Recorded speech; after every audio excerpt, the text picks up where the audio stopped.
एक विमान पहाड़ों से टकराया। केवल 3 लोग बचे। सूरज ढल रहा था। आसमान नारंगी रोशनी से भर गया था। कराची से इस्लामाबाद जाने वाली उड़ान संख्या 207 अपनी सबसे ऊंचाई पर थी।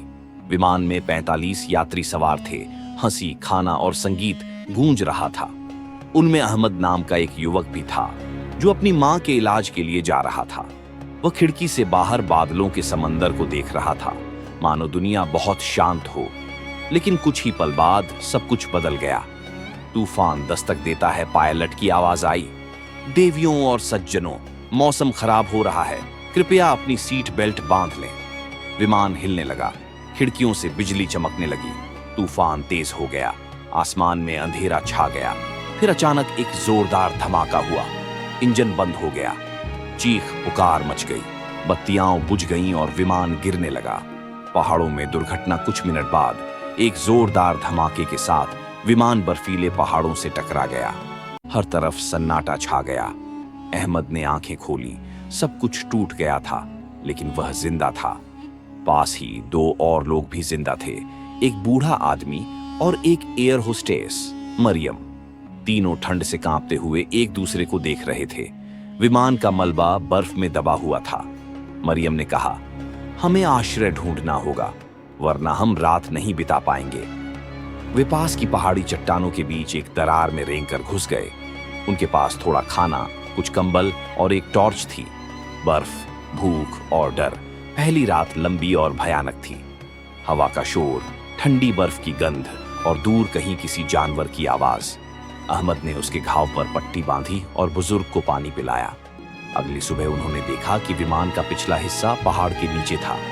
शायद वहां से कोई रेडियो या सिग्नल आ रहा था, लेकिन वहां गहरी बर्फ थी और फिसलन थी।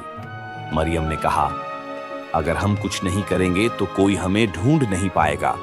अहमद ने फैसला किया, मैं नीचे जाऊंगा। आशा की तलाश व दोनों की मदद से नीचे उतरने लगा। बर्फ में चलना मुश्किल था। उसके हाथ सुन्न हो गए थे।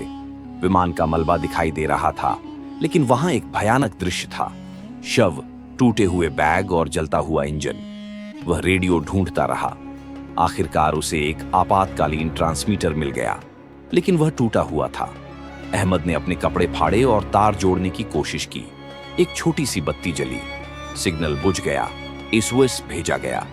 अंतिम निर्णय। लेकिन जैसे ही वह वापस ऊपर जा रहा था, हिमस्खलन शुरू हो गया। अहमद चिल्लाया, मैरी, मैं आ रहा हूं। लेकिन बर्फ ने सब कुछ ढक लिया। अहमद बर्फ के नीचे दब गया। कुछ क्षण बाद रेडियो से एक धीमी आवाज आई, बचाव दल को आपका सिग्नल मिल गया है।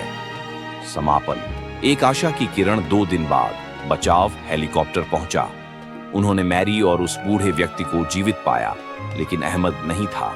पहाड़ों के सन्नाटे में बर्फ पर सिर्फ उसके पैरों के निशान थे, जो आसमान की ओर जा रहे थे। समापन संदेश। कभी कभी एक जान कई जानें बच जाती है। अहमद को बचाया नहीं जा सका, लेकिन उसके साहस ने दूसरों को एक नया मौका दिया। लोग, ठंड, भूख और डर के बीच जब मदद नहीं मिलती, तो एक ऐसा फैसला लेना पड़ता है जो सब कुछ बदल देता है।